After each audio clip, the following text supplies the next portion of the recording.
Alright, welcome to Random Guitar Battles, where we put a bunch of guitarist names into a big glass bowl, shake up the bowl, pull out the names, and have battles between two guitarists. I talk about the guitarists for a little bit, share a few points for each one of them, and then you comment in the section below and vote in the poll. This is Guitar Battle number 12, which closes out the second 6-battle bracket, and Jimi Hendrix is going to make his first appearance in the game, and his opponent is Buckethead. Anyone who is going to go up against Hendrix is up against a huge battle, but I'm afraid Buckethead has really had some bad luck in drawing out against Hendrix. But here we go. Let's start off with Jimi. And first point with Hendrix is he got more out of the guitar than any other guitarist in history. He did more with the electric guitar in terms of every single conceivable aspect: composition, technique, expression, playing, just generally pushing the boundaries. He's both an innovator, a pioneer, and a traditionalist because he was so well schooled in the blues. My second point for Hendrix would be he learned to use the guitar as a free-form instrument of expression, meaning on certain things where he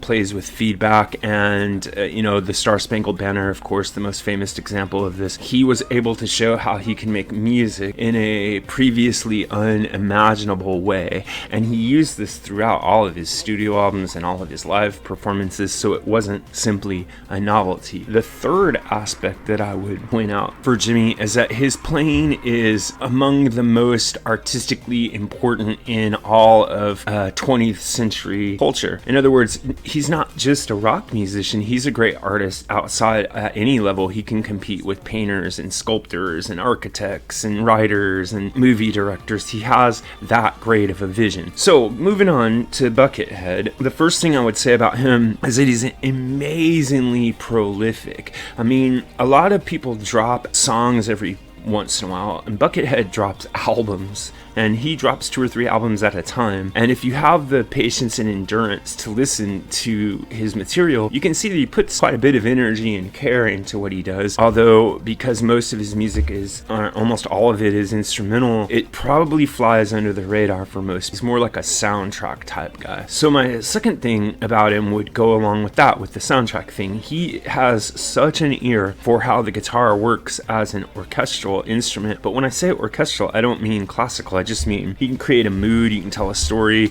you can paint a picture, and so Buckethead's compositions are a lot like independent film. So my third part with Buckethead, third element for Buckethead would be, of course, his technique. He's one of the most accomplished players in terms of what he can do with his fingers, in terms of how he can get around the fretboard. There's probably not too many people out there who can play with his precision and speed. Alright, so those are my 3 points for each of the guitarists, and while this may not be much of a contest in the long run, it will be interesting to see just what percentage of the vote Buckethead manages to carve out for himself. So leave a comment in the section below. Remember to like and subscribe, but more importantly, go vote in the poll. Thanks a lot.